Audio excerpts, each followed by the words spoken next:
Welcome to Gen Z Hoops, the Gen Z basketball, coaching, and sports business show. On this podcast, you'll learn from professional players, coaches, and executives from all over the world and see the court in a brand new way. And now, joining you courtside, your Gen Z host, John Hartophilus. Hey, Greg, what's going on?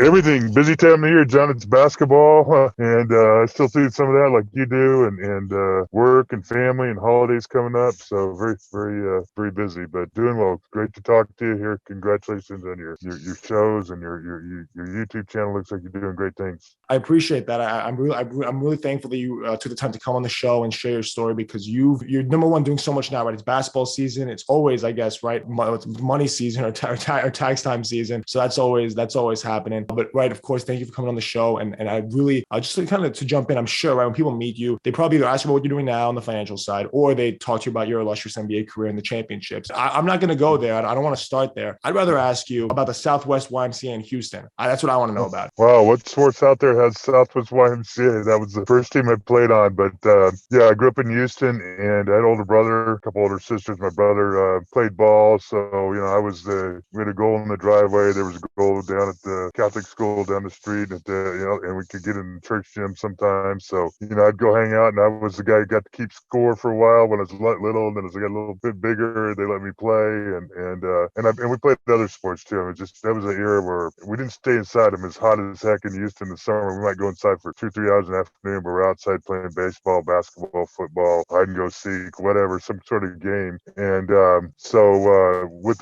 hoop too, when I was a kid, about I guess I was probably 5, 6, 7, 8 years old. Elvin Hayes was at the University of Houston. They had great teams. My dad and my brother, we used to go to go get these general admission tickets and stand in line, and everybody chant E, and we're out there standing in rain jacket one time. Those old yellow raincoats my dad wrote on the back of, because I was so big, I was a big kid, obviously, wrote on the back of my jacket, Little E, in a marker.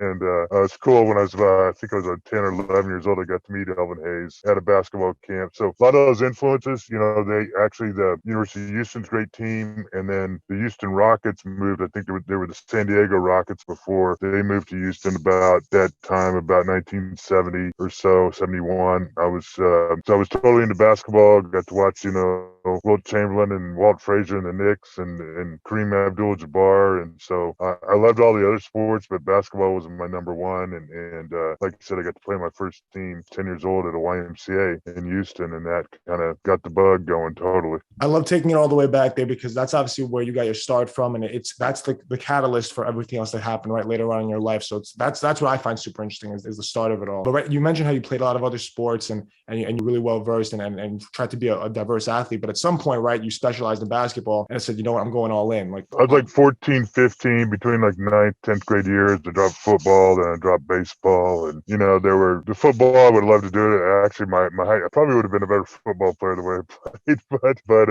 in Texas in high school, the seasons kind of overlap a little bit. So I would have missed part of the preseason games, and depending how far your football team would go in the playoffs. But we always had a couple guys in the basketball team who played football, and our head coach basketball was actually an assistant coach for football. So until football was over, we didn't start practice, but you couldn't really do both at the same time. So I didn't want to miss, I would have missed 6 or 7 games maybe. I didn't want to miss them. In baseball, I was 6'10", by the time I was 14, 15, and we're in a all-star tournament. I struck out 3 times. Kid had a nasty curveball. He ended up playing at Texas A&M, so I got that, but pitched in at Texas A&M. But I don't know, it just wasn't my. It was baseball. 6'10" strike zone wasn't the best. If I could have thrown it like Randy Johnson or J.R. Richard or one of these flamethrowers, I would have stayed out there pitching. But anyway, loved those other sports. Still follow them, but by the time I was 9th, 10th grade, I totally focused on basketball. I could tell, right, you still follow so many sports. I mean, whether seeing your Twitter and seeing how you're still keeping up with BYU, right? And I definitely want to ask you about that. But also, you even asked me if I was watching college games last night. So I know you're definitely all over that and still keeping up with the sports world. I'll be talking about BYU. What made you want to go there? And that's obviously a big decision for you as being someone that was so highly ranked and sought after. Yeah, I mean, I was a McDonald's All-American, really good student. So I was recruited all over the nation. Actually, kind of narrowed choices down to Duke. I took a visit there. UCLA took a visit. Texas, I took a visit. I was going to go to Kentucky. Took my visit to BYU. Was going to go to Kentucky, and the coaches there at Kentucky said, "Hey, well, we signed Sam Bowie, and we're still recruiting Ralph Sampson." I said, "So why the heck do you want me to come?" So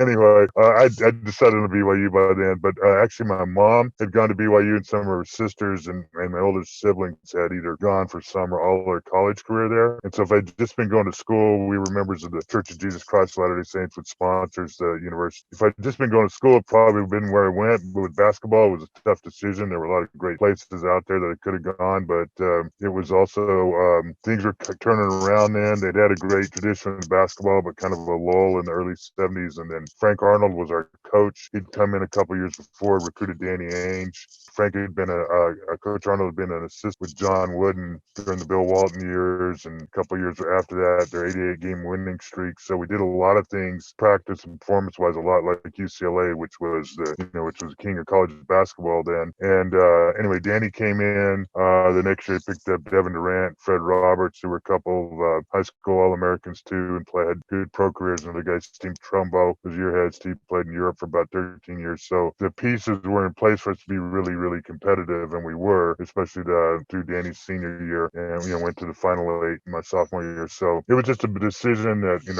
academically, socially, spiritually, athletically, it was the right place. I could have had a great experience at some of those other places, but best of all, I met Jenny, my wife, there. She was on the women's team, was there year before me, and so I mean, she started recruiting me, so I got recruited twice.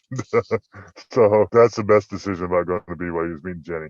I love that, right? Both in terms of both of those big W's, maybe that came out of going to BYU for you, which is really cool to think about. But also, you weren't done maybe finding the right fit as you were just, in a couple of years later when you graduated, drafted by the champion Boston Celtics, and then soon to be repeat champions again when you were a rookie. So what did that look like for you? I mean, getting drafted by such a contender, automatically just seeing so many wins and playing with such great players. Yeah, I mean, that was pretty awesome being in that era with the peak of the Bird Magic era. They're trading MVP, one's won an MVP with next year, one's the next. And the Celtics or the Lakers went to the finals. One of the two teams was in, or both of them were in the finals every year during the 80s. So we went there 4 years in a row while I was there, which I didn't realize then. It had only been done, I think, by one other Celtic team. Then the Heat did it with LeBron and Dwayne Wade and Bosh, and then the Warriors went 5 times. So quite a feat there, but just being a part of that, I was really blessed. The trade-off you get is with that, you're going to a contender. Even now, anytime in the NBA, young players, rookie players usually don't get many minutes, and that was the case. And eventually in a year or two, I had a lot of DNPs, but in a year or two, about my third year, I'm playing maybe 70 of the games and playing some backup minutes to Parrish, McHale, Walton, and had my moments. But when you're a contender, you can't have guys out there learning and making mistakes. Every game's so important. That's where it was with Celtics. We were always shooting for the best record, but things worked out. They had traded Rick Roby in the summer of '83, who had been a backup center for them, to Phoenix for Dennis Johnson, so they needed a backup center. I know they were interested in Red Auerbach's really number one choice was Roy Henson, who Roy's great long, longer than me, a good career. His career got hobbled a little bit by knee injuries, but he was picked one spot before me by whoever, Philly or Cleveland or whatever, and so they settled on me. But it was good. It worked out well. It was great. Definitely, and what a list of guys to back up, right? In terms of Bird, McHale, and Parrish, that's incredible. I mean, you said it might be difficult not getting the minutes that maybe you would get on another team, but you knew what your role was and you did it wonderfully. And no game better encapsulates that than Game 3 of the 1987 Finals. When you go in for 22 minutes, you finish with 0 points but 9 rebounds, 2 assists, a key block on Magic, and 5 out of your 6 fouls. And Coach Pat Riley said after the game, Kite didn't score a point. It looked like he had 100. It felt like he had 100. So what was that like for you? 3 bunny tip-ins, I think it was. So I should have scored some points. But I was always a little bit of a nervous Nelly with the ball sometimes. But that was awesome. It's great you could get in. I mean, I had games in high school and college and growing up where you really get into the zone and the intensity of that time. But with me, if I could do anything out there on the court, NBA level, that was a little bit above average or at least real solid was defend and actually defend one-on-one in the post. When you had a scorer like Kareem or you had somebody else like a David Robinson or Olajuwon or Ewing or a Karl Malone who they run the offense through and they posted a lot. When I went in for substitute minutes, they didn't usually double team. I'm guarding the guy one-on-one, which helps you because a guy like Kareem with the Lakers, such a good passer too, besides being so effective, all-time leading scorer, was that I could go in and not double, they wouldn't double team him. Not that I was blocking those guys' shots, but I was just as good at using my body in position and leaning on them a little bit, making it tougher for him and making him work and run the floor pretty well. So, so it just happened. It worked out that game. We had foul trouble. I think that was year 2. We were starting to get beat up with a lot of injuries, which, 4 NBA finals in a row, as we see, takes a toll on teams physically, even like the younger Warriors, by the 5th year, those guys are getting injuries. And that was what was happening with the Celtics. Walton had, his injury troubles flared back. Parrish had some ankle troubles. I think maybe got a little foul trouble that game. Kevin was had a fracture in his foot and got a screw put in his foot after the season. So there were some extra minutes, and I was able to get out there and do okay. Sad thing is we won that game. I think I made it 2-1, but then the next game where we could have gone 2-2 was we missed a defensive rebound on a down the stretch. Michael Thompson got it, scored, and then came back and Magic Johnson hit that running baby hook. And McHale was guarding him but dragging his foot. So, but it was whether good defense or not, he hit that and that turned that series I think into 3-1, and we ended up losing I believe 4-2. So, but exciting, definitely exciting to play in the NBA Finals and to get to share a moment like that. Incredible thing about the entire run you had with the Celtics was awesome. Whether it's championships, the moments, just it's incredible to think about, and I love it. But you also had some other great moments in the league when you were with some other teams. One of which, you've called your game ugly in the past, but you did lead the league in 3-point percentage one year. So you got it, yeah. So we just didn't shoot volume like they did in these days. So I was kind of like, who retired early? Barry Sanders, So I got out when I was ahead. I went 1 for 1 the years with the Sacramento Kings, so I led the league in percentage. So I always tell people, I guess you read that somewhere, but it was actually, I think the shot clock was running down and the ball was in my hand and, stroked it, knocked it down. I probably, the rest of my career, probably shot 7 or 8 other 3-pointers, and those are probably all at just a buzzer heave or maybe once in a blowout or, so it just wasn't a thing. It's really interesting with the involvement of the game in the 3 now and how it's gone from being in the 80s shooting 5 in a game wouldn't be unusual. For a team shooting 5 or 14 or 15 of them would be a lot. Now, if you're shooting under 25, it's like, what are you doing? So. Definitely, and seeing the game from that perspective, from whether it's the sideline or just whether it's you're watching on TV, is maybe more of what you're doing now. But you also did have a stretch of coaching, whether it was with your camp that you did for yourself or when you coached for BYU for a year as an assistant. Like, what was that like for you? Maybe sharing the game too in some ways. Yeah, I'm still coaching actually. I've stayed involved in basketball one way or another since 1996 when I last played. I didn't retire from NBA. They got tired of me, so it's a pretty good gig. I kept doing it, and I actually even played like masters basketball and some pickup basketball with some old ex-college players till I was about 50, and my friend arthritis wouldn't let me do it anymore. Knees, but I coached. I got released from San Antonio Spurs, and that's another story. But I was with them during the training camp exhibition season of 96, I think, 96, 97. Still would like to play. I'm about 35, got a little tread worn off the tires and a couple of injuries and things years before. And BYU fired their head coach, Roger Reed, who had been an assistant when I was there, the interim head coach, Tony Ingle, and the athletic director asked me, because I was interested in getting into coaching, if I'd come and be on the staff. So I was an interim assistant the rest of that year. I didn't understand really the title interim, even though it was alma mater, it was a lot of fun. Title interim means they're probably not going to keep you.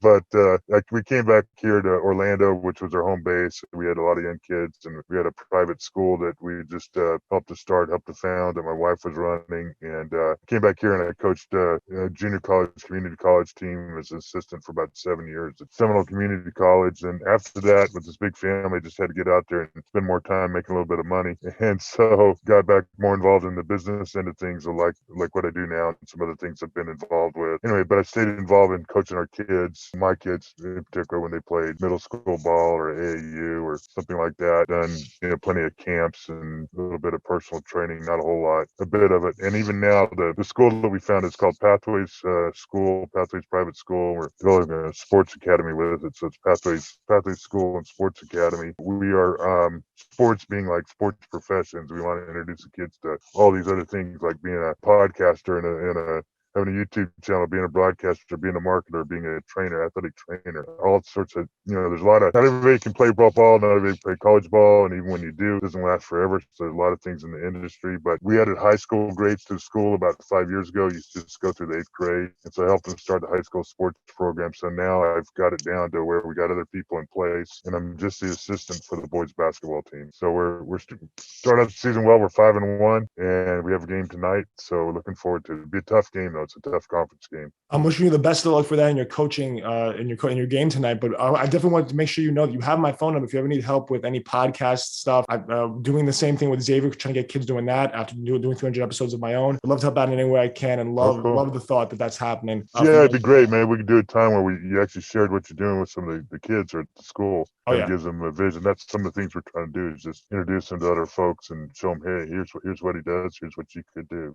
Oh, I love doing that. Any way I could help. And that's kind of my whole thing has been making content. And I love the same way that you're kind of spreading that love or that kindness through all these different things you're doing, whether it's with kids, whether it's, of course, I've seen you post about how important it is for financial literacy for college students and stuff like that. But really trying to get knowledge out there, really trying to get people prepared for the real world. It's really incredible that you're doing that. And I really want to thank you for taking the time to come on the show and share that with us, because it's been so helpful and so beneficial to both myself, knowing that that's out there and it makes me happy, but also for our listeners who are hearing them and saying, you know what, maybe we should take this stuff seriously. So thank you so much for that. You're welcome. You're welcome. Thank you for paying attention to that and sharing the message.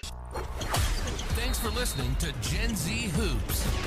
Make sure to follow, like, and subscribe on Instagram, LinkedIn, and all major social media platforms at Gen Z Hoops. You can tune in and subscribe on Apple Podcasts, Spotify, YouTube, and every other podcast platform on the planet. Get ready for the next episode.